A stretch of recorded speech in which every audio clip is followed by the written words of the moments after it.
ఇప్పుడు మనం bias and variance గురించి తెలుసుకుందాము. మనకి జనరల్‌గా 3 మోడల్స్ ఉంటాయి. Under fitting model, good fit model, over fit model అని. లాస్ట్ వీడియోలో మీకు పాలినామియల్ రిగ్రెషన్‌లో మీకు ఒక డిగ్రీ ఈక్వల్ టు 1 అని పెట్టినట్లయితే, సో మీకు ఇక్కడ చూసినట్లయితే ఈ లీనియర్ మోడల్ ఉంది కదా! So linear regression. ఈ లీనియర్ రిగ్రెషన్ అనేది వస్తుంది. పాలినామియల్ డిగ్రీలో డిగ్రీ వాల్యూ 1 పెట్టినట్లయితే. సో 3 లేదా 4 పెట్టినట్లయితే మనకి గుడ్ ఫిట్ మోడల్ వస్తుంది. సో 8 to 10 పెట్టినట్లయితే ఓవర్ ఫిట్ మోడల్ అనేది వస్తుంది. దీని మీద ఒకసారి మీరు పాలినామియల్ రిగ్రెషన్ సంబంధించిన వీడియో అయితే చూడండి. మీకు అక్కడ కొద్దిగా మీకు ఎలా డ్రా చేయాలి పాలినామియల్ రిగ్రెషన్, అదేవిధంగా లీనియర్ రిగ్రెషన్ అనేది డైరెక్ట్గా ఇంపోర్ట్ చేసుకొని మీకు చూపించడం జరిగింది. సో అయితే ఇక్కడ మనకు ఉన్న డేటా ఏదైతే ఉందో అది వచ్చేసరికి మనకి ఏంటంటే నాన్ లీనియర్ డేటా. కాకపోతే ఇక్కడ మనం లీనియర్ రిగ్రెషన్ అనేది అప్లై చేసాం. డెఫినెట్గా మనకి ఎర్రర్ అనేది వస్తుంది. సో మనకి ఇక్కడ చూసినట్లయితే ఇక్కడ ఉన్న పాయింట్కి అదేవిధంగా ఈ యొక్క ప్రిడిక్షన్కి ఎర్రర్ అనేది చాలా ఎక్కువ. ఇది వచ్చేసరికి ట్రైన్ డేటా అనుకోండి. సో అదేవిధంగా test data, for example test sample అనేది కూడా తీసుకోండి. సో ఇక్కడ ఉన్న టెస్ట్ శాంపిల్స్కి అదేవిధంగా ఇక్కడ ఉన్న ప్రిడిక్షన్ ఏంటంటే ఎర్రర్ అనేది చాలా ఎక్కువగా ఉంటుంది.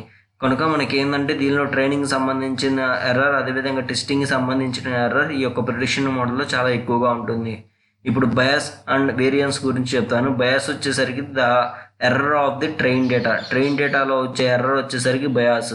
వేరియన్స్ వచ్చేసరికి the error of the test data.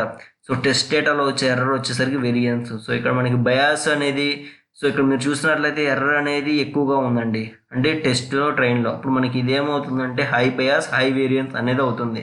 So under ఫిట్టింగ్లో మనకి ఏంటంటే హై బయాస్ హై వేరియన్స్ అనేది వస్తుంది. గుడ్ ఫిట్ మోడల్లో మనకి ఈచ్ అండ్ ఎవ్రీ పాయింట్ అనేది మనకి ఏదైతే కనెక్ట్ కాలేదు. సో కాకపోతే మెజారిటీ ఆఫ్ ది పాయింట్స్ కూడా పోతూ ఉంది. మనకి ఇక్కడ మీరు ఫర్ ఎగ్జాంపుల్ ఈ పాయింట్కి ఈ లైన్కి చూసినట్లయితే ఎర్రర్ అనేది ఎంత ఉందో, సో ఎర్రర్ అయితే ఉంది. సో మనకి ఏంటంటే చాలా తక్కువగా ఉంది. ఫర్ ఎగ్జాంపుల్ మీరు ఒక టెస్ట్ శాంపుల్ అనేది తీసుకోండి. సో ఇక్కడ ఉందనుకోండి టెస్ట్ శాంపుల్. సో టెస్ట్ శాంపుల్కి ఈ లైన్కి మధ్య ఉండే ఎర్రర్ అనేది కూడా చాలా తక్కువగా ఉంటుంది. అంటే ట్రైన్కి టెస్ట్లో ఈ గుడ్ ఫిట్ మోడల్లో ఎర్రర్ అనేది ఉంటుంది, కాకపోతే అది చాలా తక్కువగా ఉంటుంది. సో ఇది వచ్చేసరికి మనకి లో బయాస్ లో వేరియన్స్. బయాస్ వచ్చేసరికి ట్రైన్, అదేవిధంగా వేరియన్స్ వచ్చేసరికి టెస్ట్ ఎర్రర్కి సంబంధించినవి. సో ఇక్కడ మనకి లో బయాస్ లో వేరియన్స్ అనేది గుడ్ ఫిట్ మోడల్లో ఫామ్ అవుతుంది.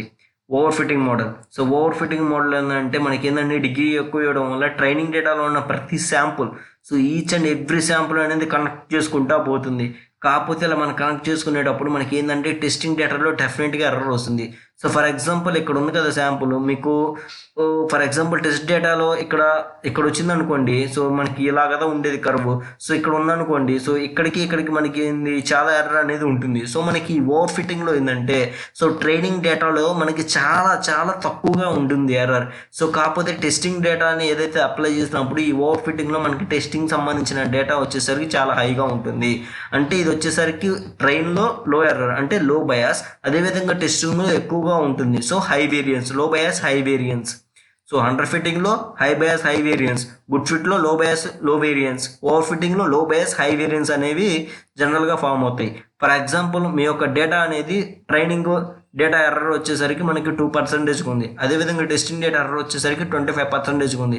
సో 2% అంటే మనకి చాలా తక్కువ ఎర్రర్ అన్నట్టు, అంటే లో బయాస్. అదేవిధంగా మనకి టెస్టింగ్ సంబంధించింది ఏదో వచ్చేసరికి హైగా ఉంది. సో ట్రైన్ వచ్చేసరికి 2% లో బయాస్, టెస్ట్ అనేది ఎక్కువగా ఉంది, అంటే 25% అంటే కొద్దిగా ఎక్కువ అన్నట్టు. ఇప్పుడు మనకి ఏంటంటే సో 75% అని వచ్చిందంటే అది చాలా తక్కువ అన్నట్టు. సో మినిమం మనకి ఏంటంటే 90% దాకా మనకి ఈ ట్రైనింగ్లో టెస్టింగ్లో యాక్యురసీ అనేది రావాలి. టెస్ట్లో 25% ఎర్రర్ ఉందంటే మనకి హై ఎర్రర్ అనేది ఉన్నట్టు. So high variance, low bias high variance. అదే మోడల్ వచ్చేదంటే ఓవర్ ఫిట్టింగ్ మోడల్. సో వీటిని ఏంటంటే ఇప్పుడు అండర్ ఫిట్టింగ్ వచ్చింది అనుకోండి. సో ట్రైనింగ్ టెస్టింగ్లో మనకి ఎక్కువ ఎర్రర్ వచ్చినట్లయితే ఈ యొక్క మోడల్ యొక్క ప్రిడిక్షన్ అనేది రాంగ్. ఈ యొక్క మోడల్ అనేది మనం మార్చాలి. సో మనకి తక్కువ అంటే పర్లేదు రెండిట్లో. ఫర్ ఎగ్జాంపుల్ ట్రైన్లో యొక్క పర్సంటేజ్ వచ్చేసరికి 90% అంటే ఎర్రర్ 10% ఉన్నట్టు. సో టెస్టింగ్ యొక్క ఎర్రర్ వచ్చేసరికి 10% ఉందనుకోండి. సో లెస్ దెన్ 10% ఉన్నట్లయితే ఓకే, ఆ యొక్క మోడల్ అనేది మనకి కరెక్టే. అది వచ్చేసరికి గుడ్ ఫిట్ మోడల్, దాని యొక్క ప్రిడిక్షన్ ఎవ్రీథింగ్ మనకి కరెక్టే అని. సో ఓవర్ ఫిట్టింగ్ వచ్చేసరికి ట్రైన్లో మనకి 2% అంటే ట్రైనింగ్ డేటా అనేది చాలా పద్ధతిగా ట్రైన్ అయ్యింది. సో కాకపోతే మనకి టెస్టింగ్ ఏదైతే డేటాని మనం అప్లై చేసామో దానికి వచ్చే error more than 25% or equal to 25% ఉన్నట్లయితే అక్కడ మనకి ఏంటంటే డిగ్రీ, ఫర్ ఎగ్జాంపుల్ పాలినామియల్ రిగ్రెషన్లో మనం డిగ్రీ ఈక్వల్ టు 4 పెట్టడం వల్ల మనకి ఏంటంటే అక్కడ డిగ్రీ దగ్గర సో తక్కువ చేయాలి. సో మన యొక్క మోడల్ అనేది రైటే, కాకపోతే మనం అక్కడ ఎక్కువ ఓవర్ చేయడం వల్ల మనకి ఓవర్ ఫిట్టింగ్ అనేది వస్తుంది. రిమెంబర్, ఒక క్లాసికల్ డేటా సెట్ ఉందనుకోండి, ఆ డేటా సెట్లో మనం ఏంటంటే ఈచ్ డేటా సెట్ని మనము ట్రైన్ అదేవిధంగా టెస్ట్గా డివైడ్ చేస్తూ ఉంటాము. మీకు ఎస్కేఎల్ బేసిక్లో నేను ఇలా ట్రైనింగ్ టెస్టింగ్ ఎలా డివైడ్ చేయాలి అనేది చెప్పాను. సో మనకి ఏంటంటే ట్రైనింగ్లో మోర్ దెన్ 50% అనేది ఉండాలి, ట్రైనింగ్ సంబంధించిన ఒక డేటా సెట్ అనేది.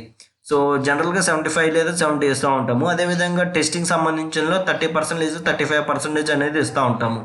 ఇది మనకి బయాస్ అండ్ వేరియన్స్కి సంబంధించిన చిన్న వీడియో.